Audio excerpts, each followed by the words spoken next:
Um, so I've gone into a great detail on the similarities and parallels between sacred structures, what we call sacred structures, going back to the dawn of recorded history, potentially now with places like Göbekli Tepe, way beyond recorded history, but coming all the way down really through the Middle Ages, and at a wide geographic range around the planet, showing that there's commonality, that we find a common geometry amongst these structures. We find common orientations over and over again, the same orientation to the celestial movements. Um, and we find other things as well. And we won't have time to get into all of that today because we're going to probably have to do at some point a follow-up. I think so. Yeah. Also, a similar timeline as well. You pointed that out. Yeah. That you said, I think this was 4,600 years ago, which is roughly the time of the Old Kingdom in Egypt, the creation of, the Great Pyramids of Giza, as well as, you said, the mound structures that are found throughout North America. Yeah. Yes. All right. So this is basically like a reconstructed ground plan. And you've got an outer circle, and then you've got, so the outer circle would be the sarsen stones. Then you've got the next circle inside, which is the blue stone circle. Then you've got the horseshoe, the sarsen horseshoe, which are the big trilithons. They're the biggest stones, big uprights with a lintel on top. Mm-hmm. Then inside that, you have another horseshoe, smaller stones. Those are also blue stones. Then you've got the altar stone, right? And they're laid out in a very concise geometry. Let's see if we can go to the next one. And these, if you can see there, that's showing the relationship of the two circles. Well, and here is some of the dimensions. Now, these dimensions, you can split hairs over these dimensions, but it doesn't really matter. What matters is that they're very close. In other words, the dimensions I've got here, if we were to reproduce Stonehenge and use the dimensions I've got here, you wouldn't be able to tell really the difference. One analogy I use is, suppose, we know there are different tuning systems in music, right? The Dorian system uses 432 cycles per second. Mm-hmm. Our modern system uses 440, right? Now, there's a difference there. I mean, we could calculate what the percentage difference is, but most people, unless you're a trained musician, you're not going to detect that 8 cycle per second difference, mm-hmm. right? So these measurements might, you might be talking 100.7 or 100.9, but it doesn't change the overall relationship that is critical to bring things, patterns, frequencies into phase, okay? So what I've done here is I've gone through some of the various numbers and ratios. So you've got the bluestone circles, 79.2 feet, inside the sarsen circle of 100.8. Mm-hmm. And when you take the ratio of those two, it works out to 1.272727. And, again, within a margin of error of, a few inches up to maybe 3 or 4 inches, 5 inches, but it doesn't negate the significance of the geometry, right? And we wouldn't expect to find precision geometry after all of this time anyway. Were they trying to achieve 1.25 as a perfect ratio, maybe making it 100 feet and 80 feet, or do you think they were trying to make it this specific number? I think they were trying to make it this specific ratio right here. And let's see, do I have my calculator here? Okay, let's see. Ah, there it is. Okay. You ever use this calculator? Sure. Okay, so check out, let's do 100.8 divided by 79.2. And see, let's check my numbers there, make sure 1.27 is correct. 1.2727273. Yeah, okay. 27 a couple times and then 3. Yeah, and then it's rounding off. Okay. What's the difference between 100.8 and 79.2? What's the difference between the two? So subtract 79.2 from 100.8. 20? Wait, which one? You said... I'll put in 100.8 and subtract 79.2. I need to reset this. Here we go. 100.8 minus 79.2. What'd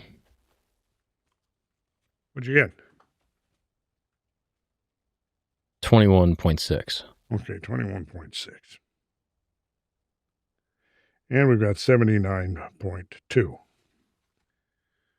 Okay, so now do the ratio of this number to this. Let me put it 79.2 to 21.6.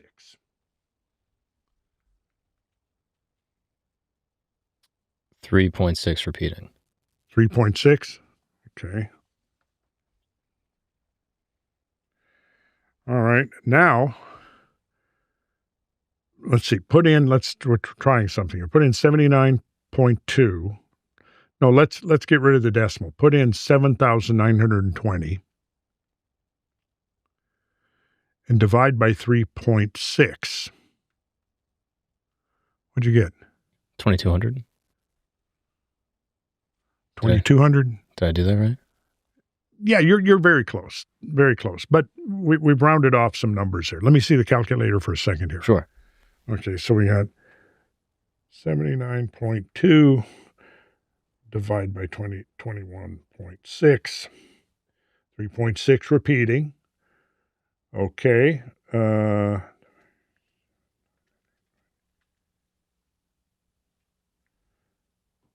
Okay, so virtually what you've done here, this ratio here, okay, so Christos, look up there and tell me what in miles, or tell me what the diameter of the moon is.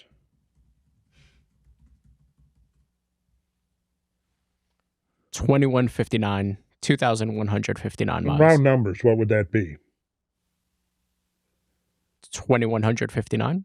2,160, right? Yes. Sorry. Yeah.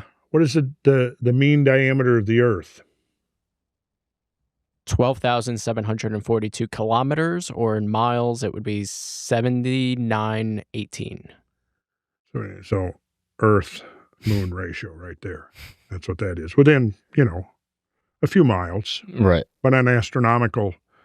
Negligible. Yeah. So wow. So now the question we need to ask is that coincidence? Is it coincidence? So here we have a square that's enclosing the inner circle. Mm-hmm. You see that its diameter, its side length is 79.2. Right? Okay, so that encloses the circle. Now, 79.2 times 4 gives us the perimeter of that square. Mm-hmm. So 79.2 times 4 gives us the perimeter of the square, and it's this number right here. Now, I'm not going to get into that number because this number here is going to take us really down a deep rabbit hole. 316.8. Yeah, 316.8. So if you were to take the Earth at 7920 and enclose it in a square like that, the geometry would then give you that square has 31,680 miles around its perimeter, right? So now, if we take the outer circle, which was 100.8, so we're going to take the outer circle, 100.8, and we're going to use Builder's pi, which is 22/7. So here's what you're going to do. You're going to put, in fact, you could put 100.8 times 22 divide by 7. What'd you get? 316.8. Yeah. So what we have here is the solution to the squaring of the circle exercise, which was the preeminent geological problem of antiquity. But it's built right here into the proportions of Stonehenge to within a high degree of accuracy. Now, again, is this coincidence that we have the solution to a geometric problem that has deep symbolism to it, the squaring of the circle? That's why I'm calling my podcast The Squaring of the Circle, because it was like the problem that was considered to be impossible to solve mathematically. However, there were ways to approximate it to such a high degree of precision that it didn't matter for practical purposes.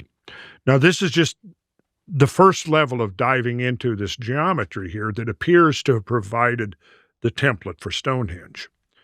Now, we can split hairs and people do. And that's, well, this, doesn't matter because it was really, this survey over here says it was 4 inches different. Well, that doesn't matter.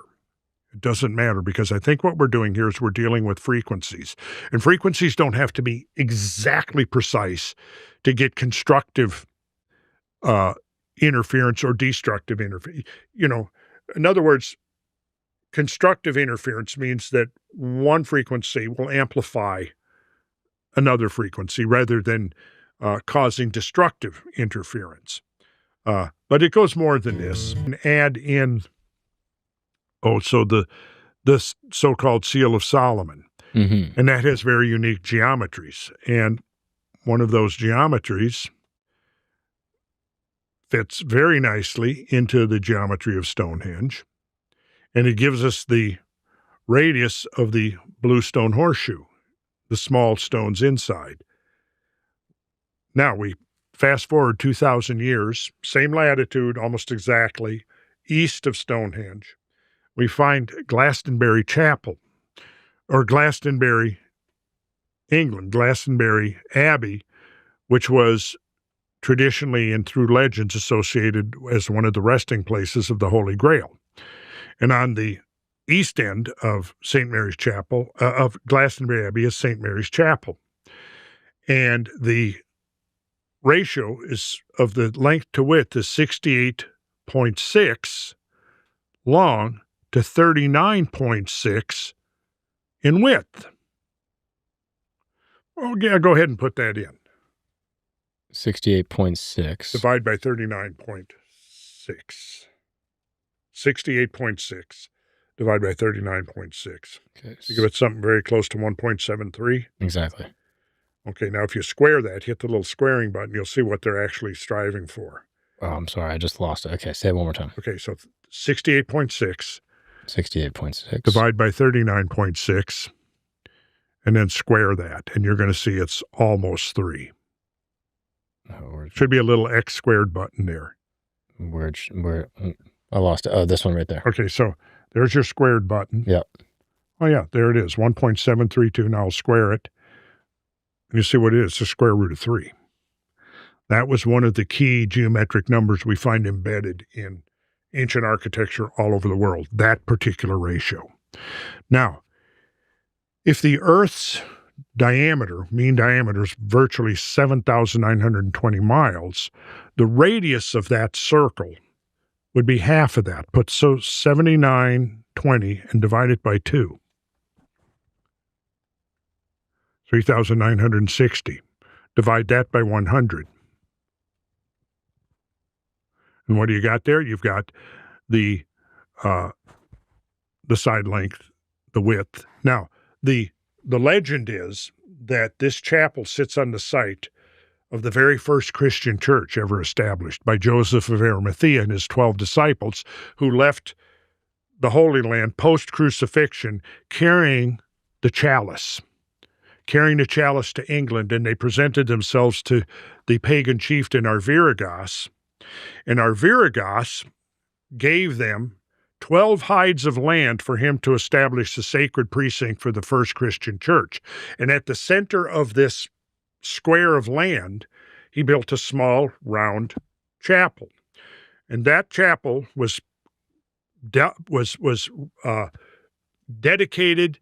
The monks there that then inhabited this site for generations dedicated themselves to the upkeep of this chapel. Eventually, it wore out, and they were replaced it with another chapel, but carried the dimensions of the original over into the replica. It existed for more centuries, and it finally fell into decay, and they built a stone chapel. And they preserved the diameter of the original circular chapel in the width of that. Now, is it St. Mary, the Virgin Mary, or is it St. Mary, Mary Magdalene? Good question. I don't know, but there's some evidence that would suggest possibly Mary Magdalene. Now, what's interesting about this as we go here, there's the ground plan of St. Mary's Chapel. Mm-hmm.